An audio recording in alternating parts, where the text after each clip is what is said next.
Fala meu querido, fala minha querida, vamos continuar falando um pouquinho a respeito do sistema respiratório e nesse momento eu quero trabalhar com você não apenas o conceito de alguns tecidos que compõem o sistema respiratório, mas também esse sistema como um todo. Por exemplo, eu vou trabalhar com você algumas câmaras nasais, certo? Eu vou trabalhar com você alguns ossos ocos que apresenta ali a algum transporte relacionado a gases também, e além disso de todo o trato respiratório, tanto superior quanto a parte inferior. Essa parte geral de sistema respiratório não é uma parte que tende a cair com muita frequência, mas quando cai são noções simplesmente básicas, ok? Então não quero que você fique se matando aqui dentro de trato respiratório, não. O trato respiratório ele é muito simples, quando vem talvez esteja associado a algum tipo de doença ou com a parte fisiológica dele, que nós também vamos trabalhar aqui nesse bloco com você, ok?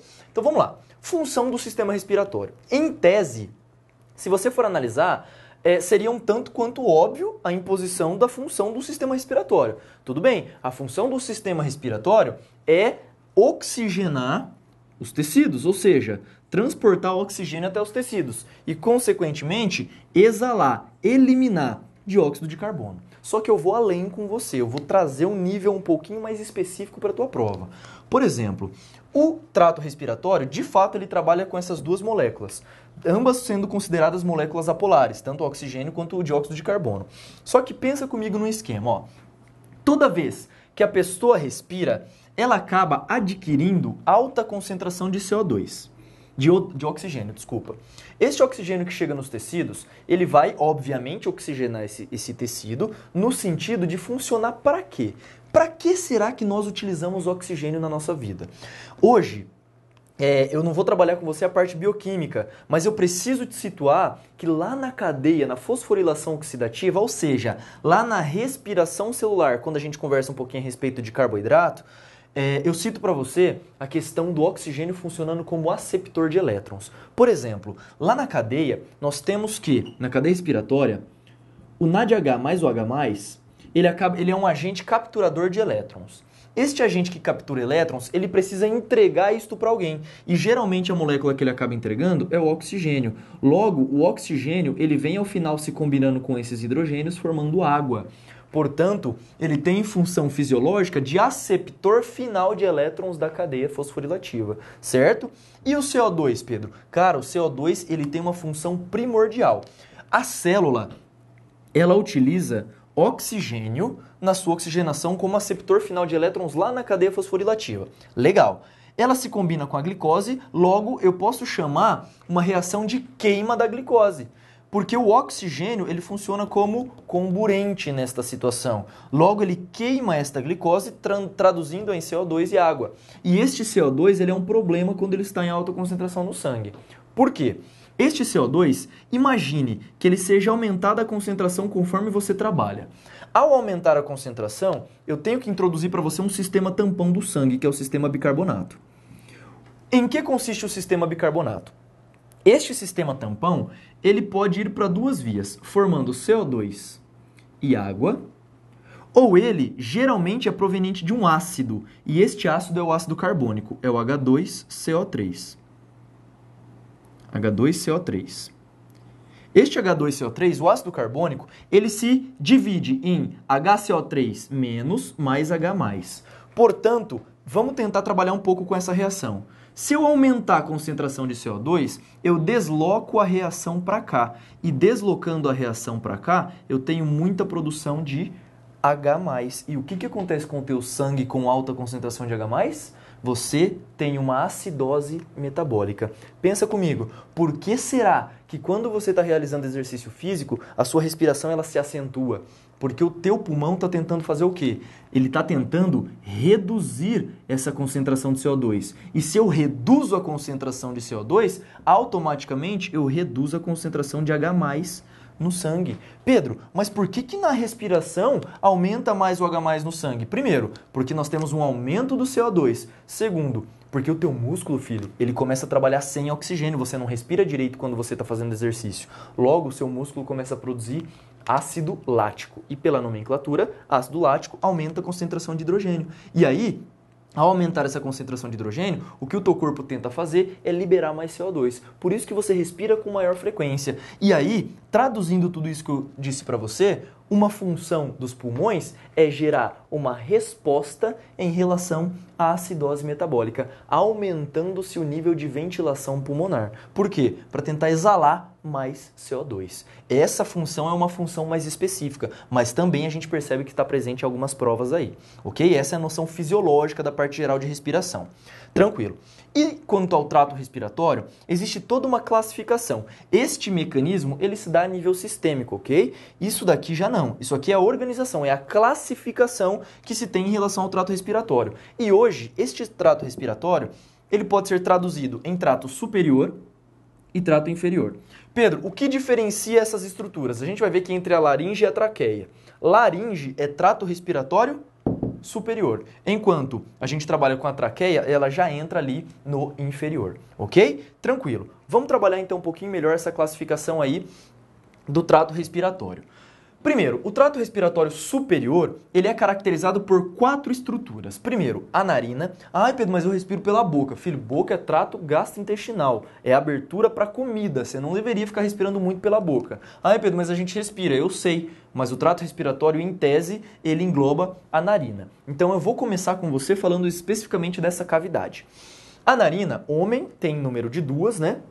2 narinas, e entre essa narina, internamente esta narina, é muito comum a presença, por exemplo, de pelos, retenção de substâncias. Ah, Pedro, então aquele troço que o nosso câmera come, caca, cara, sabe caca de nariz? Pois é, cara, esse troço vem da narina, ali fica tudo verde, tem vezes que vem pó no meio, aquela porra é retida aqui em cima, cara. Muco, muita produção de muco com produção e retenção de molécula nessa estrutura. E aí o que acontece?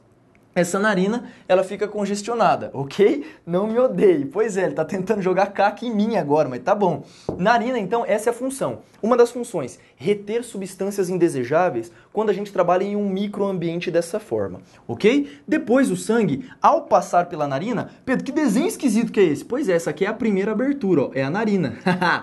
E ao passar pela narina, este oxigênio, esse ar, ele entra num osso oco que a gente vai chamar de osso frontal. Já já vou apresentar para você que são esses ossos frontais. Mas ele passa por um osso frontal e cai nas câmaras nasais. E estas câmaras nasais, elas fazem com que este ar seja circulado. Qual seria a função das câmaras nasais em nós, Pedro? Deixar a gente fanho, por exemplo? É claro que não, né, filho? Isso não é função de câmara nasal. Mas, dentro dessa câmara, é apresentado um conjunto de células, primeiro, especializadas na produção de muco. Segundo, especializadas na retenção de partículas também. Inclusive, existem partículas de 10 micrômetros, de 20 micrômetros, que são capazes de ficar retidas nessa câmara já. Portanto, também, uma das funções é reter substâncias, inclusive umedecer o ar que é inserido aqui nas câmaras. Por isso que às vezes o pessoal que fica muito em ar-condicionado tem problema relacionado com isso seco, e aí tem que ficar pingando aquelas porcarias no nariz, né, cara?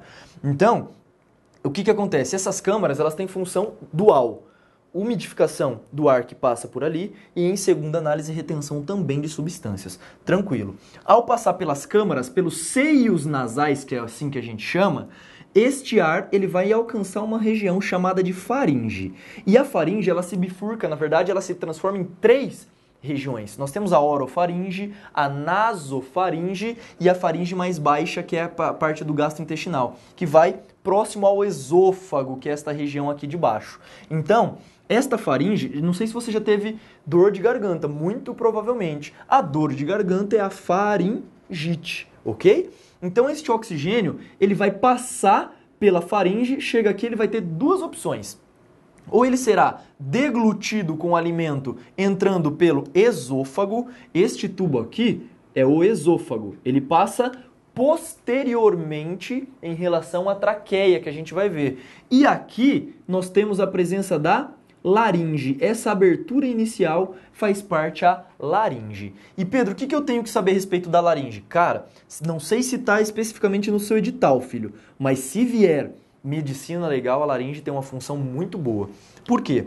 Quando se trabalha com um mecanismo chamado de estrangulamento, ou esganadura, ou outras estruturas de sufocação, na verdade de asfixia, essa laringe, ela apresenta um conjunto de regiões. Aqui, Pedro, isso aqui é como se fosse a laringe, tá? Eu apresentei 4 grandes partes da laringe. No seu material, eu deixei um pouco mais explicado algumas funções dessa laringe. Então, primeiro, eu quero que você guarde a seguinte informação. Na laringe, neste ponto aqui, existe uma válvula, como se fosse uma válvula, chamada de epiglote. Qual seria a função desta válvula?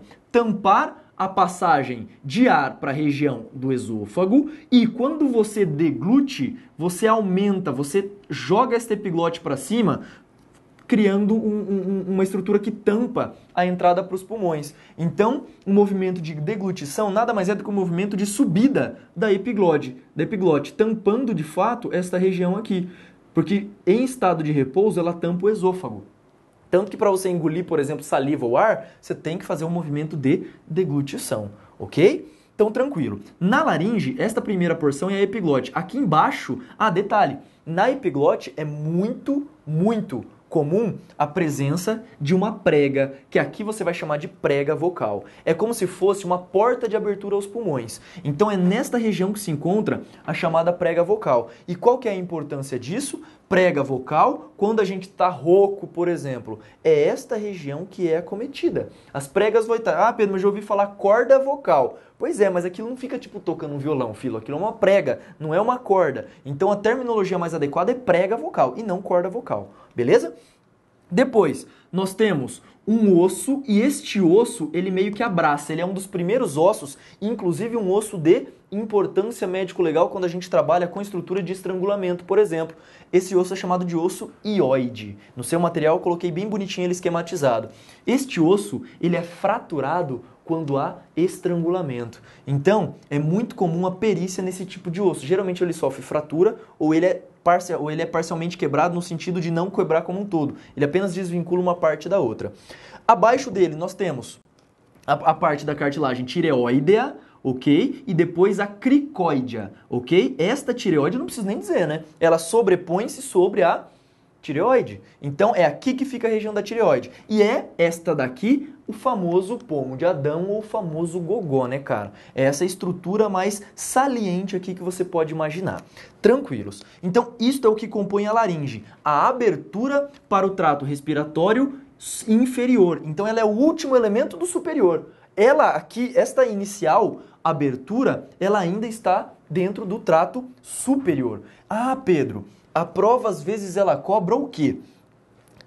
A respeito da laringe. Cara, pergunta, por exemplo, se é comum o trato respiratório superior ser colonizado por bactérias, por exemplo. Correto? De fato, existem bactérias no trato respiratório superior, tanto que nós estamos em intenso contato com a saliva. Muitas vezes você até acaba engolindo alguma coisa errada, alguma coisa do tipo. Mas, de fato, o trato respiratório superior, coanas, por exemplo, ou quando a gente trabalha com a cavidade orofaríngea, nesta região, de fato, existe sim a presença de algumas bactérias, ok?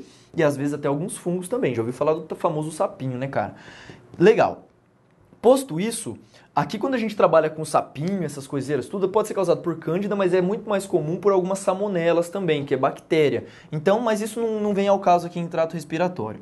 Quando eu trabalho com os ossos, esses ossos ocos, eles estão distribuídos ao longo da nossa face. E, de novo, esses ossos eles podem ser frontais, localizados nesta região mais acima, etimoidais, que eles vão descer lá por trás, depois se torna esfenoidais e maxilares. Existem três principais que ficam mais na região frontal e um mais interno. Mas o importante é você saber que existe de fato alguns ossos ocos, algumas cavidades ósseas por onde ali passa gás. E qual seria a função disso? Cara, se esses ossos fossem compactos, nossa face ficaria pesada, cara. Então, o que isso ajuda? Por exemplo, as próprias aves apresentam aquilo que a gente chama de ossos pneumáticos. Ossos em que passa ar no meio para tentar facilitar, ou seja, reduzir a densidade do ar. Portanto, essa presença dessas cavidades, além de ter várias funções de umidificar o ar e outras características, essas cavidades auxiliam muito na questão do peso, na questão da densidade dos ossos da face, ok? Posto isso, trato respiratório superior é muito tranquilo. Agora, o inferior, eu tenho que trabalhar com um pouco mais de detalhe com você. Então, vamos trabalhar aqui um pouquinho o trato respiratório inferior. Então, ele se inicia onde, Pedro? Lá na traqueia. A traqueia, ela é um tubo de 10 a 12 centímetros que comporta aproximadamente 20 anéis cartilaginosos. 20 anéis cartilaginosos. E este anel, ele tem função de estruturar mesmo. Não sei se você percebeu, ao longo do seu trato aparecem vários anéisinhos. Então esses anéis são anéis que caracterizam a presença da traqueia. Depois da traqueia, nós encontramos os brônquios. Os brônquios são as ramificações da traqueia quando se aproximam da região dos pulmões. E o que eu tenho que saber disso então, Pedro? Vamos lá.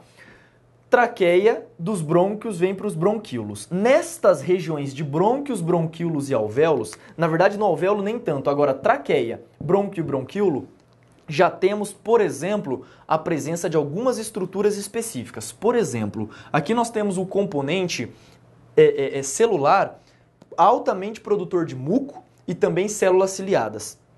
Qual seria a função das células dos brônquios, dos bronquíolos nesta situação, Pedro? Pois é, reter muita substância. E daqui para baixo, nego, não se tem colonização. Em tese, se trata de um ambiente estéril, ok? Tanto que se você tiver uma contaminação dos brônquios, você tem aquilo que a gente chama de bronquite, ok?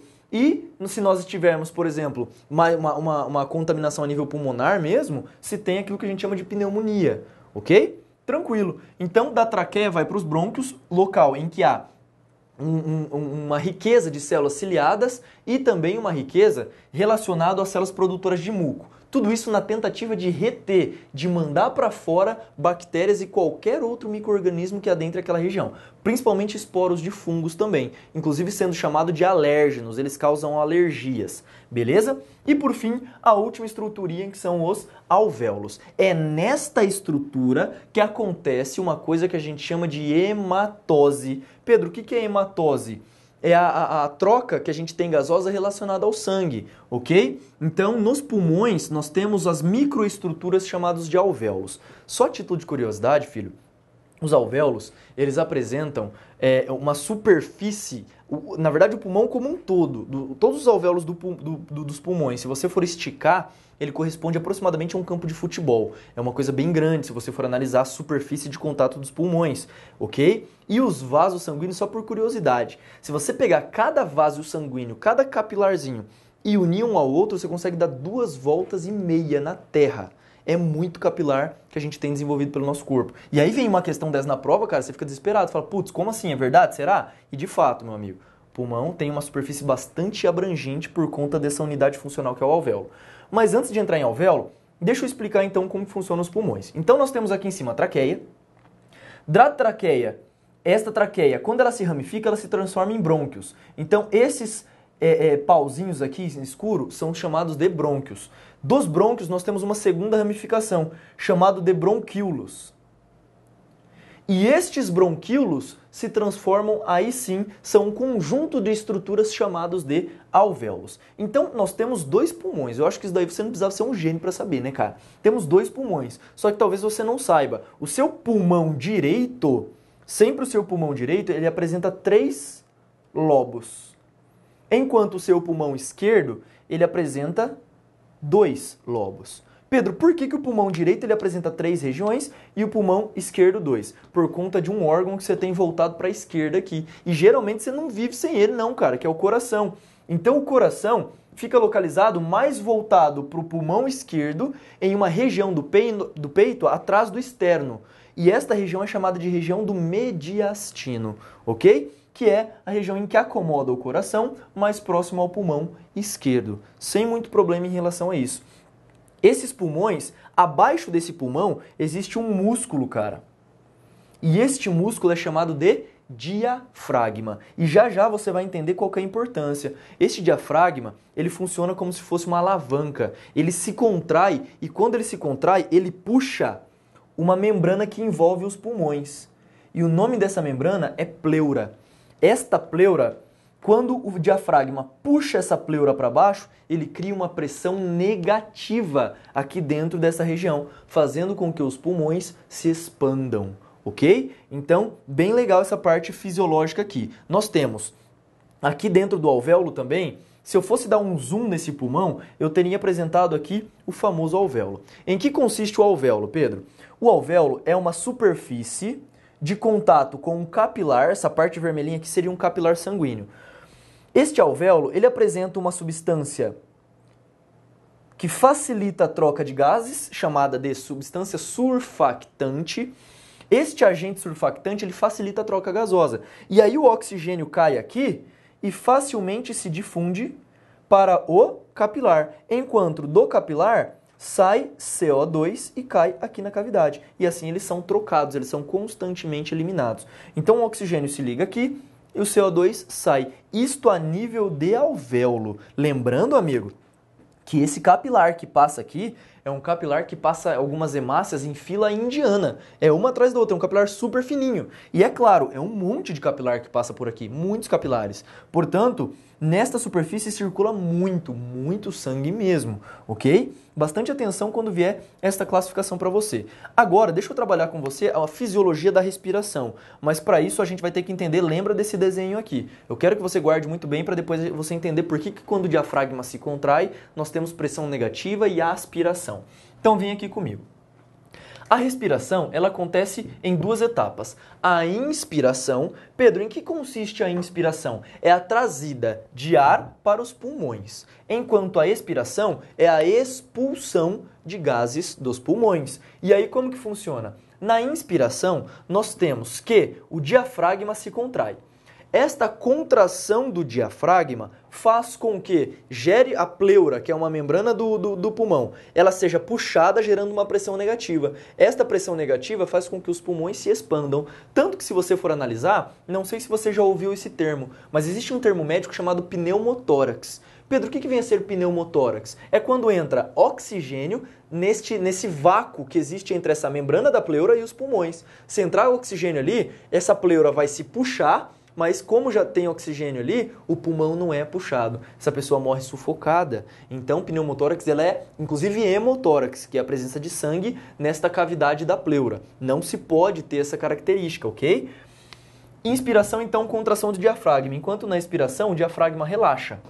Na inspiração, os músculos intercostais externos. Pedro, o que é isso? Músculo intercostal é entre as costelas. É aquele músculo que você tem entre as costelas. Eles também se contraem na hora da expiração e na expiração eles relaxam. Diferente acontece quando há inspiração e quando há expiração relacionados aqui com esses músculos. Na inspiração, os músculos abdominais, perceba, ó, quando você aspira, a sua barriga geralmente dilata. Por que a sua barriga dilata mais? Porque os músculos abdominais estão relaxando. E aí na hora de expulsar, você contrai o abdômen. Nessa situação, você libera, você expulsa os gases. E os intercostais internos? Lembra, se o externo contrai, o intercostal interno ele tem que fazer o contrário. Sempre é assim que funciona a questão dos músculos. Então, na inspiração ele relaxa e na expiração ele contrai aqui esse mecanismo fisiológico. Lembrando, amigo, que eu não sei se você entendeu, mas olha os pulmões aqui, ó. Aqui nós temos um pulmão. Aqui embaixo nós temos a membrana que o envolve. Quando esta membrana que o envolve, ela é puxada pelo diafragma, o que acontece? O diafragma está aqui, ó. Ele puxa essa membrana. Então ele vai gerar um vácuo nesta região aqui, gerando uma pressão negativa. Esta pressão negativa faz com que os pulmões, de fato, sejam trazidos para aqui, para essa região mais baixa. Beleza? Então esse é o mecanismo de respiração e é isso que você tem que saber a respeito de trato respiratório. Não precisa se aprofundar muito mais em relação a isso não. Então agora deixa eu resolver com você alguns exercícios acerca desse tema para ver se você conseguiu fixar bem essa ideia na cabeça. Então, primeira questão. A respiração é a troca de gases do organismo com o ambiente. Nela, o ar entra e sai dos pulmões graças à contração do diafragma. Considere as seguintes etapas do processo respiratório no homem. Então ele vai dar algumas assertivas e você tem que dizer qual que é certa e qual que é errada. Então lá, primeira assertiva. Durante a inspiração, o diafragma se contrai e desce, aumentando o volume da caixa torácica. Tranquilo, perfeita essa assertiva. 2. Quando a pressão interna da caixa torácica diminui e se torna menor que a pressão do ar atmosférico, o ar entra nos pulmões. Pedro, de fato acontece pressão negativa? Lembra que eu fiz o desenho para você. Sim, tá corretinho. Gera uma pressão menor do que nos pulmões. Logo, esse pulmão é expandido, ok? Portanto, 2, também correta. 3. Durante a expiração, ou seja, a expulsão de gases, o volume torácico aumenta. Amigo, expiração, o volume torácico aumenta? Ao contrário, né? Na verdade, o volume torácico diminui. quando você está expulsando os gases. Errado a 3. 4. Quando o diafragma relaxa, ele reduz o volume torácico. Sim, quando o diafragma relaxa, você tem uma contração, é a expulsão de gases. Perfeito até aqui. Ele reduz o volume torácico e empurra o ar usado para fora dos pulmões. Perfeito, tranquilo. Nesse caso, 1, 2 e 4. As assertivas, então, isso nos dá a letra D. Letra D como sendo o nosso gabarito. Próxima questão. As trocas gasosas no pulmão, em condições normais, ocorrem. Ele pede em qual região dos pulmões ocorrem as trocas gasosas. Muito simples também. Lá nos alvéolos. Portanto, tem que ser a letra A como nosso gabarito. Próxima questão. Assinale a alternativa que apresenta uma estrutura comum ao sistema respiratório e digestivo. Amigo, lembra lá, sistema respiratório e sistema digestivo, eu falei da faringe. A faringe ela apresenta a porção orofaringe, a nasofaringe e a faringe que vai lá para a parte propriamente dita, né? Que é a parte que desce lá para o sistema digestório e para o sistema respiratório. Nesta situação, só caberá a faringe, nesse caso, letra B aí como sendo o nosso gabarito. Perceba que trato respiratório não é dos piores assuntos de se trabalhar e não é à toa que cai um pouco menos em relação aos outros. Então faça o seu esqueminha, lembra de estudar alguns pontos mais específicos, por exemplo, a fisiologia da respiração, que isso eu tenho certeza que você consegue garantir a sua resposta, beleza? Força no estudo, amigo!